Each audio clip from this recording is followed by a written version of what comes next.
کچھ مکے کے کفار میں مشورہ کیا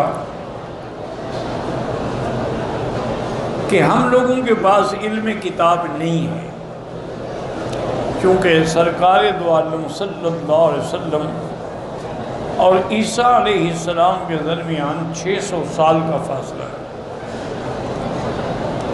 تو یہ 600 سال کی جو مدت ہے یہ زمانہ فترت ہے۔ ما جاءہم من نذیر، ان کے پاس کوئی پیغمبر نہیں آیا مکے والوں کے پاس۔ انہوں نے آپس میں مشورہ کیا کہ اگر ہم مدینہ منورہ جا کر احبار یہود سے،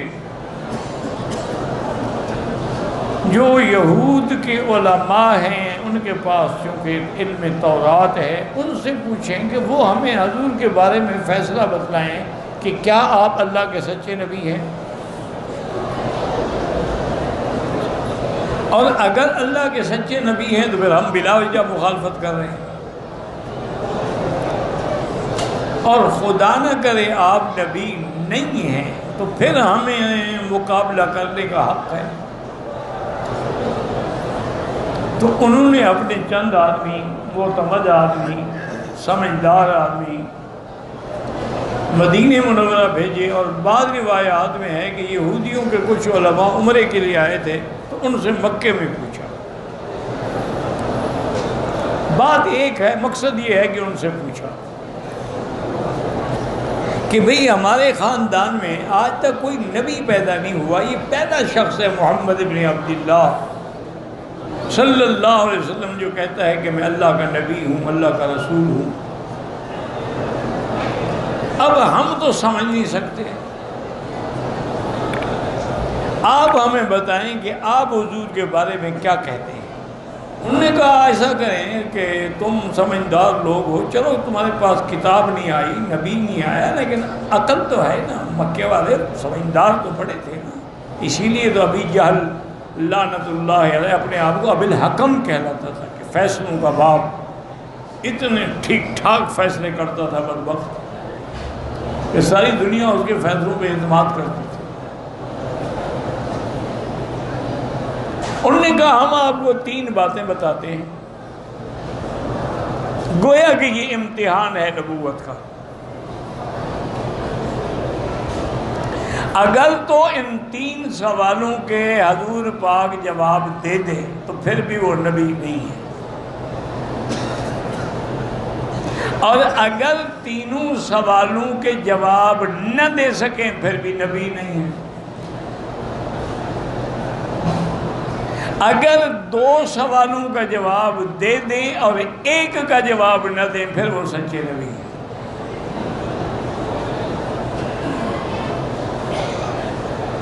اور انہوں نے کہا وہ سوال یہ ہیں، ایک تو آپ سے یہ پوچھو کہ یہ روح کیا چیز ہے۔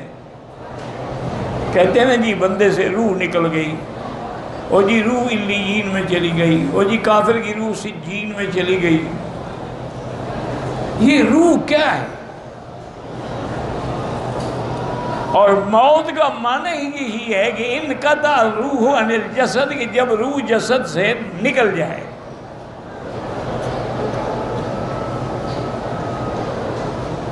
جب تک روح اندر ہے موت نہیں ہے، روح نکلی موت آ گئی۔ تو انہوں نے کہا یہ بتلائیں کہ روح ہے کیا چیز، کس چیز کا نام روح ہے؟ نمبر 1۔ نمبر 2 سوال ان سے یہ کریں کہ کچھ نوجوان تھے جو اپنے ملک کے بادشاہ کے ظلم سے تنگ آ کر انہوں نے ہجرت کی اور دور دراز کسی ملک کے پہاڑوں کے غاروں میں جا کے چھپ گئے، وہ کون تھے؟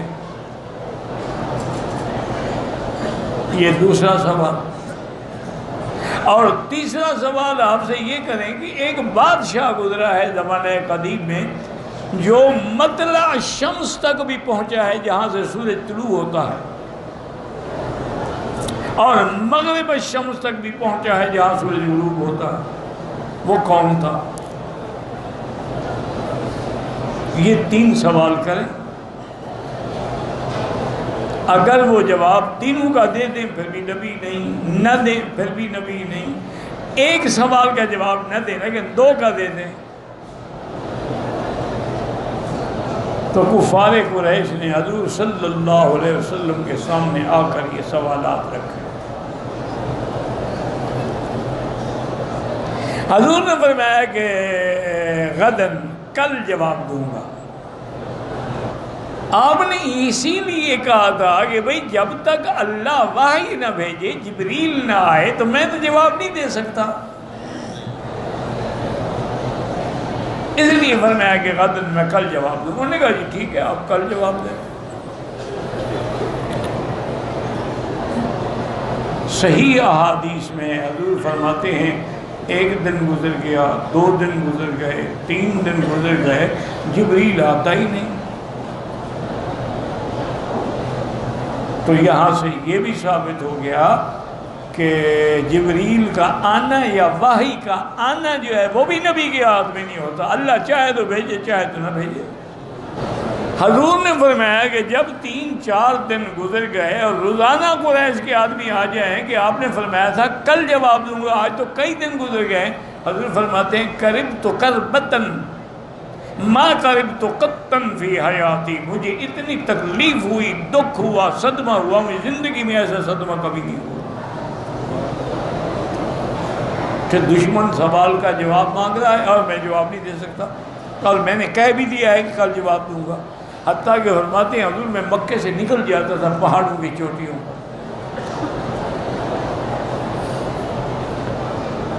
اس تصور سے بھی کہ پہلا وحی بھی تو پہاڑ پہ آئی تھی نا، غار حرا پہ، اب شاید وہاں چڑھنے سے وحی آ جائے،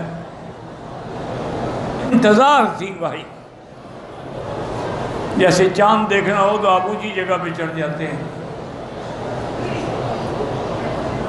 کئی دنوں کے بعد جبریل علیہ السلام وحی لے کے آئے، تشریف لے آئے، بعض روایات میں ہے کہ تقریباً 15 دن کے بعد۔ سب سے پہلے تو اللہ کی طرف سے عتاب آیا، تنبیہ آئی کہ وَلَا تَقُولَنَّ لِشَيْءٍ إِنِّي فَاعِلٌ ذَلِكَ غَدًا إِلَّا أَن يَشَاءَ اللَّهُ۔ میرے محبوب یہ کیا آپ نے کہہ دیا کہ میں کل جواب دوں گا؟ آپ کے ہاتھ میں جواب ہے، کبھی نہ کہا کریں کہ میں کل یہ کام کروں گا، ہمیشہ کہا کریں کہ انشاءاللہ، اللہ نے چاہا تو میں کروں گا۔ اگر آپ استثناء فرما دیتے، انشاءاللہ کہہ دیتے تو ہی وحی ہم اسی وقت بھی اتار دیتے۔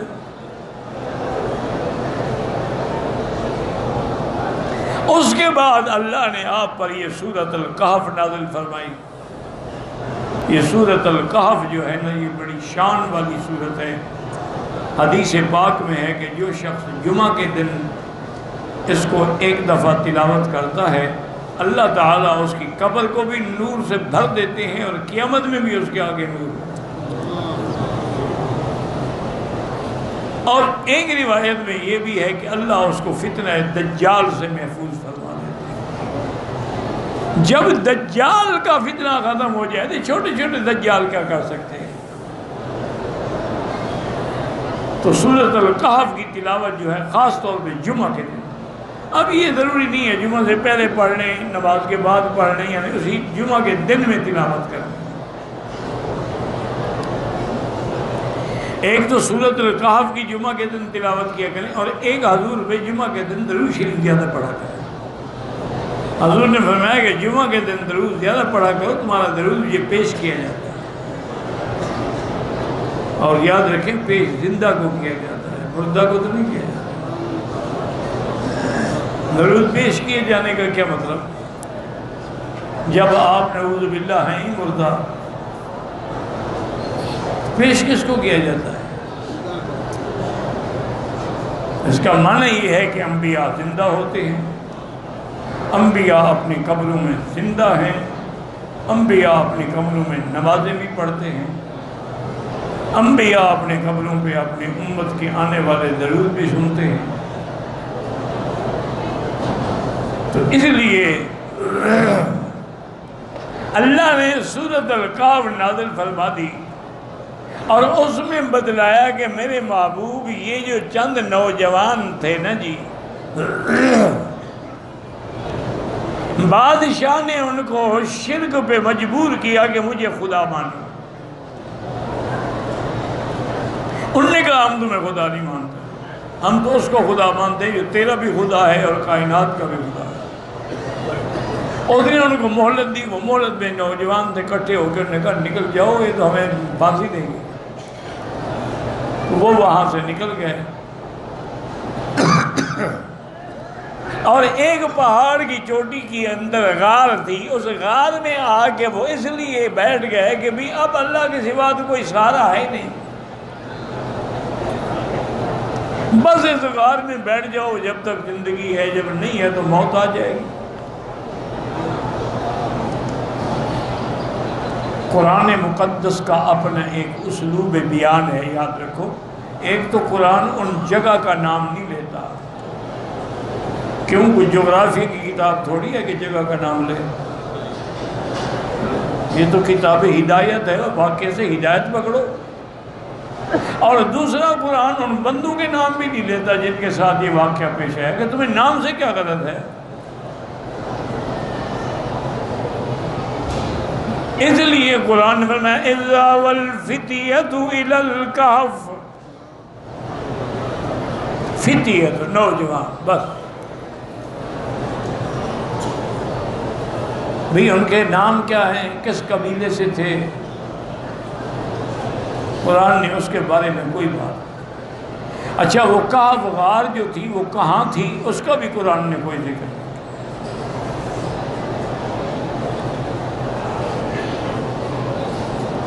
خیر، آج کل ہماری برادری مولوی حضرات ہیں، ان کا بڑا گہرا مطالعہ ہے، ان نے اصحاب کہف کے نام بھی ڈھونڈ لیے ہیں ماشاءاللہ، اور پھر ساتھ ان کو یہ بھی پتہ لگ گیا ہے کہ اصحاب کہف کے نام جو ہے نا، وہ اگر کاغذ پر لکھ کر جس کو جن ہو دکھاؤ تو جن حاضر ہو جاتا ہے۔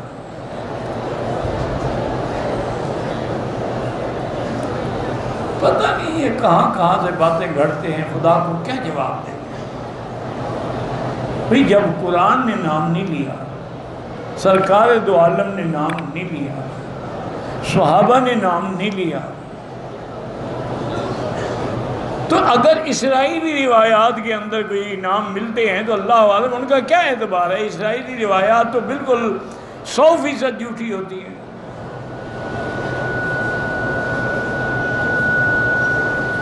اب ان کا پھر تفصیل سے اللہ نے واقعہ بیان کیا ہے کہ انہوں نے وہاں غار میں پناہ لی، اور اللہ نے ان کا ایسا انتظام کر دیا کہ سورج جب چڑھتا تھا نا تو ان کے ایک طرف سے نکل جاتا تھا، اور جب شام کو ڈھلتا تو پھر دوسری طرف سے نکل جاتا، یعنی نہ تو صبح کو ان کو دھوپ ستائے اور نہ شام کو دھوپ ستائے، لیکن روشنی بھی پہنچتی رہے۔ وہ ایک درمیان غار کے ایسے حصے میں تھے کہ سورج یمین سے جا رہا ہے، شمال سے جا رہا ہے، ان کو تکلیف نہیں ہو رہی۔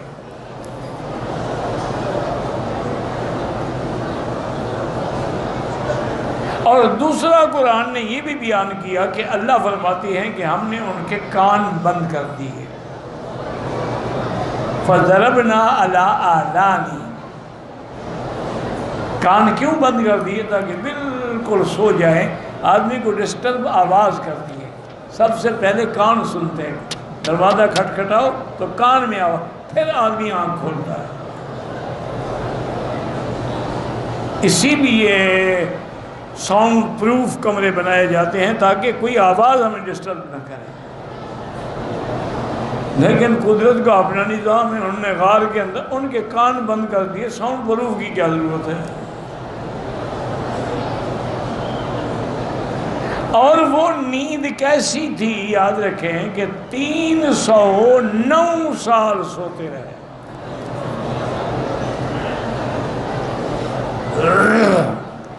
اگر اصحاب کہف بغیر کھائے بغیر پیے 309 سال تک زندہ ہیں، سو رہے ہیں، انبیاء نہیں زندہ رہ سکتے؟ کہتے ہیں جی انبیاء کہاں سے کھاتے ہیں؟ وہ اللہ بھیجتے ہیں، اندر رب یرزقون۔ تو بہرحال مقصد یہ ہے کہ اصحاب کہف کا مکمل قصہ اللہ نے سورۃ الکہف میں بیان کیا. حضور نے قریش کو سنایا. اور جو دوسرا بادشاہ تھا اس کے بارے میں بھی اللہ نے بتا دیا یسألونک عن ذی القرنین. اللہ نے فرمایا اس کا نام ذی القرنین تھا. وہ مطلع شمس پہ بھی پہنچا, وہ مغرب شمس پہ بھی پہنچا, اور یہ وہی ذی القرنین ہے جس نے سد یاجوج ماجوج بنائی اور یاجوج ماجوج کا راستہ روکا. یہ بھی واقعہ آ گیا. تو حضور نے قریش کو دو چیزوں کا تو بڑا واضح سوال جواب دے دیا. انہوں نے کہا حضور ایک سوال باقی ہے روح کا. فرمایا یسألونک عن الروح قل الروح من امر ربی. میرے محبوب آپ سے پوچھتے ہیں کہ روح کیا چیز ہے. ان کو روح میرے رب کے امر کا نام ہے. وہ خلق نہیں امر ہے. جب ہے ہی امر تو اس پر ہم کیسے بات کر سکتے ہیں. وہ ایک ایسی لطیف چیز ہے کہ اللہ کے سوا کوئی نہیں جانتا. اور ساتھ یہ بھی بتلا دیا کہ تم جتنا علم دیے گئے ہو تو وما اوتیتم من العلم الا قلیلا ہے, تھوڑا سا ایک علم ہے.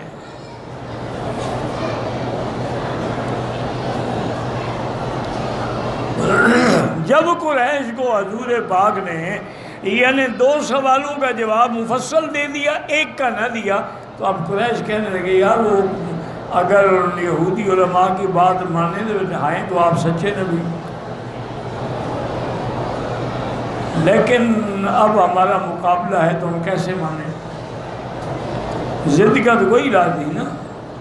تو اس لیے اللہ کے پیغمبر نے صحیح جواب عطا فرما دیے.